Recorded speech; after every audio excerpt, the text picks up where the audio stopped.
Debt market update, April 2020. The yield on 10-year benchmark G-Sec ended the month of April 2020 at 6.11%, down 3 basis points over the previous month end. Average interbank liquidity surplus increased for the month due to high government spending, long-term repo operations conducted by RBI, and soft credit growth vis-à-vis deposit growth. 10-year AAA corporate credit spreads over G-Sec increased by 6 basis points during the month. During the month, a large fund house announced winding up of some debt schemes on back of continuous redemptions and limited secondary market liquidity of the corporate bond papers, especially for lower-rated papers. This resulted in large redemptions in most credit-oriented schemes of other mutual funds. This has resulted in increased selling pressure of lower-rated securities and thus widening the spread significantly. While RBI announced the SLF-MF of INR 50,000 crores, the utilization of the same has been limited till now.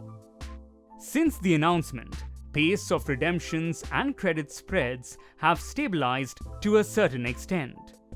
RBI's decision of widening the policy corridor by 25 basis points, announcement of TLTRO 2.0, SLF-MF, conduct of Operation Twist of INR 10,000 crores, along with RBI Governor's statement about benign inflation and challenging growth outlook, indicates that RBI is open to take further conventional and unconventional policy measures to counter the impact on slowdown due to the pandemic.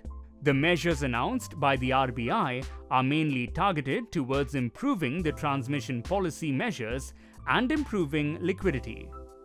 In other developments, the amount to be raised via T-bills was increased from INR 3 lakh crore to INR 4.5 lakh crore for Q1 FY21. This is significantly positive for G-Sec yields as it would reduce the supply of dated securities. Further, sharp fall in oil prices, positive outlook on balance of payment, benign inflation outlook, lower global rates, and easing liquidity by major central banks bodes well for lower yields in India. Further, once the FPI's selling abates and fixed income market stabilizes, we believe there is reasonable room for yields to decline. However, likely significant shortfall in revenues due to lockdown and growth slowdown along with announced or planned fiscal stimulus leading to high fiscal slippage in FY21, excess statutory liquidity ratio investments within the banking system, any sharp reversal in oil prices, etc. are key risks to our view. In view of the above, yields at the longer end of the curve are likely to trade within a range in the foreseeable future. Considering the aforesaid factors, we maintain our view that the short to medium end of the yield curve offers better risk-adjusted returns.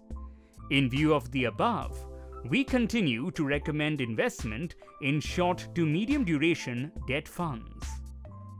Mutual fund investments are subject to market risks. Read all scheme-related documents carefully.